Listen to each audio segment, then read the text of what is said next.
నేను మహాలక్ష్మిని. ఈరోజు మీకు చేపల ఫ్రై అయితే చూపిస్తానండి. ఇంతకు ముందు చేపల పులుసుని చూపించాను కదా, అదేవిధంగా ఫ్రై చూపిస్తున్నా. ముందుగా కేజీ చేపలు తీసుకొని చేప ముక్క చూసారా ఏ సైజులో ఉందో, ఈ సైజులో ఉంటే ఫ్రైకి బాగుంటుందండి. అంటే మీ ఇష్టం, ఏ సైజు చేపలైనా తీసుకోండి, పర్వాలేదు. అల్లం వెల్లుల్లి పేస్టు 2 స్పూన్లు తీసుకొని, కొంచెం ఉప్పు, తగినంత పసుపు, 2 స్పూన్ల కారం, కొంచెం ధనియాల పౌడరు, కార్న్‌ఫ్లవర్ కొంచెం వేసుకొని, కొద్దిగా ఆయిల్ పోసుకొని, మొత్తం మిశ్రమం అంతా కలుపుకొని, నేను చూపించిన విధంగా చేప ముక్కకి ఇలాగా మొత్తం పట్టేటట్టు రాయండి. శుభ్రంగా అప్లై చేయాలి ముక్కకి. మిశ్రమం అంతా ముక్కకి పట్టేయాలండి. ఇదిగో చూసారా, ఈ విధంగా చక్కగా అప్లై చేయండి చేప ముక్కకి. చేసి ఇవన్నీ పక్కన పెట్టుకోండి. ఇది పట్టు సైజు ముక్క అండి. ఈ ముక్క కూడా బాగానే ఉంటుంది, కాకపోతే నూనెలో వేపేటప్పుడు కొంచెం దీన్ని జాగ్రత్తగా హ్యాండిల్ చేయాలి. నేను చూపిస్తాను ఎలా తీయాలో. దీనికి కూడా చక్కగా పెట్టుకున్నాక ఈ ముక్కలన్నిటిని ఒక గిన్నెలో పెట్టుకొని ఒక అరగంట సేపు ఫ్రిడ్జ్లో పెట్టుకోవాలండి. ఫ్రిడ్జ్లో పెడితే కనుక ముక్క చక్కగా ఫ్రైకి బాగుంటుంది. ఒక అరగంట సేపు అయితే సరిపోతుంది, మర్చిపోవద్దు.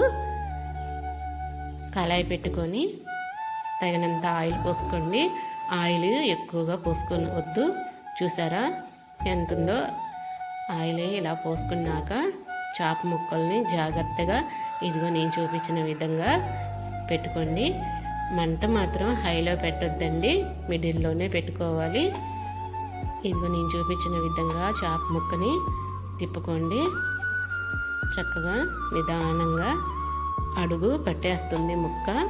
కొంచెం కదిలించుకొని ఇలా నేను చూపించిన విధంగా పెట్టుకోండి. ఈ సైజు ఏగితే సరిపోతుంది. ఓ 10 నిమిషాల పాటు మూత పెట్టండి. మళ్ళీ చెప్తున్నానండి, మంట మాత్రం హైలో పెట్టొద్దు. ఇలాగా చేప ముక్క వేగిన తర్వాత పక్కగా తీసేసుకోండి, ప్లేట్లో పెట్టుకోండి శుభ్రంగా.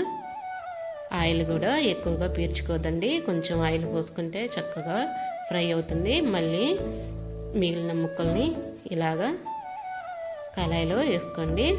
నూనె కొంచెమే ఉంది కదా అని పోసుకోవద్దు, సరిపోతుంది. చక్కగా ఫ్రై అవుతుంది. నేను చూపించిన విధంగా చక్కగా చేప ముక్కల్ని వేసుకొని ఫ్రిడ్జ్లో పెట్టాం కదా, చక్కగా ఫ్రై అయిపోతుంది. చాలా టేస్టీగా ఉంటుందండి. సింపుల్గా చేసుకోవచ్చు, మరి ఏమంత కష్టం కాదు. చూసారా ఎలా వేగిందో. తక్కువ ఆయిల్ పోసుకున్నాం కదా, చక్కగా ఫ్రై అవుతుంది. ఎవరైనా మా ఛానల్ని సబ్స్క్రైబ్ చేసుకున్న వాళ్ళు ఎవరైనా ఉంటే సబ్స్క్రైబ్ చేసుకోండి. చేప ముక్కలు ఎలా వేగినాయో చూసారా. దీంట్లో టమాటా పచ్చడి వేసుకొని తింటే ఆ టేస్టే అమోఘం. మీలో ఎంతమందికి చేపల ఫ్రై నచ్చిందో కామెంట్ బాక్స్లో కామెంట్ పెట్టండి.